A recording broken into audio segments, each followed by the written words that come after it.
Oui, bienvenue encore sur la chaîne de BSB's Togo Inc. Et sur ma chaîne personnelle. Euh, Hier lundi, euh, 6 juillet 2020, les autorités en charge des immigrations des étudiants internationaux ont sorti des mesures euh, un peu difficiles, c'est vrai, et des parents qui sont encore en Afrique ou bien certains étudiants peuvent ne pas avoir lu ou sont dans la confusion. Les mesures concernent les cours en ligne. Il faut noter que chaque étudiant international qui vit aux États-Unis est obligé de prendre un certain volume de cours par semestre.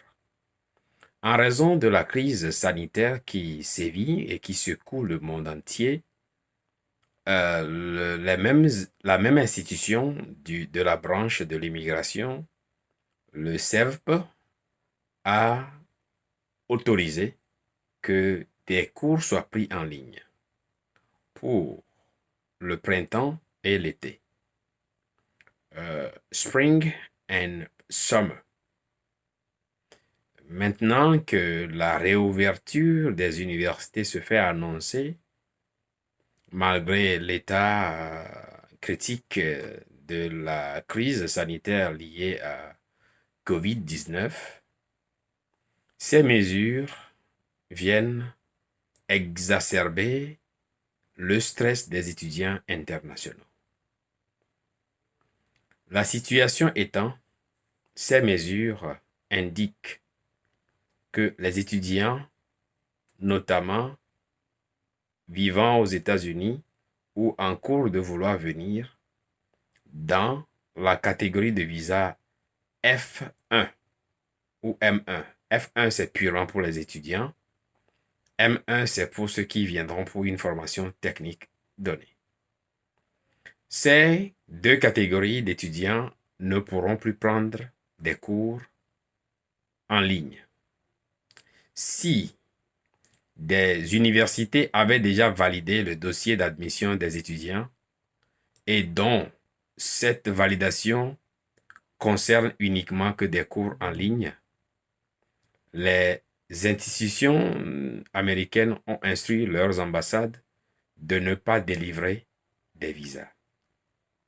Si des visas avaient été déjà donnés pour des étudiants qui viendront ici pour des cours en ligne, les autorités ou bien les responsables des douanes et frontières américaines ne vont pas autoriser les étudiants qui sont dans ce cas.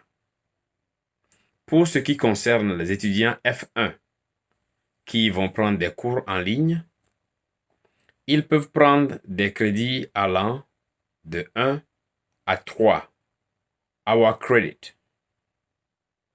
Pour les universités offrant des programmes mixtes en ligne et en personne, ceux-ci, que ce soit F1 ou M1 en général, ils peuvent prendre entre 1 et 3 heures de crédit, 1 to 3 hours credit, et au même moment qu'ils prennent des cours en personne. Dans ce cas précis, les responsables des universités concernées en charge du dossier d'immigration des étudiants ont l'obligation de renseigner la fiche signalétique de ces étudiants-là, indiquant qu'ils sont en train de prendre un cours, sinon des cours mixtes, en ligne et en personne.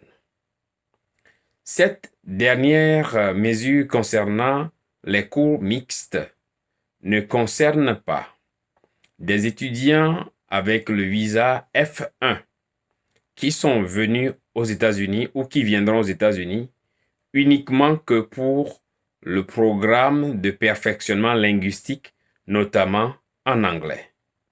De même, cela ne concerne pas les étudiants qui viendront avec le visa M1, qui viendront pour une formation vocationnelle.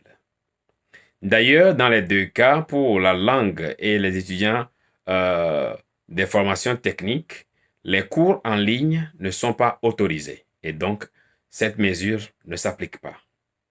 Maintenant, pour ceux qui sont ici déjà avec les visas F1 ou M1, dépendamment, surtout pour ceux qui sont ici avec le visa F1, en masters ou bien dans le programme de doctorat, et s'ils sont avancés, alors nous pouvons dire ceci.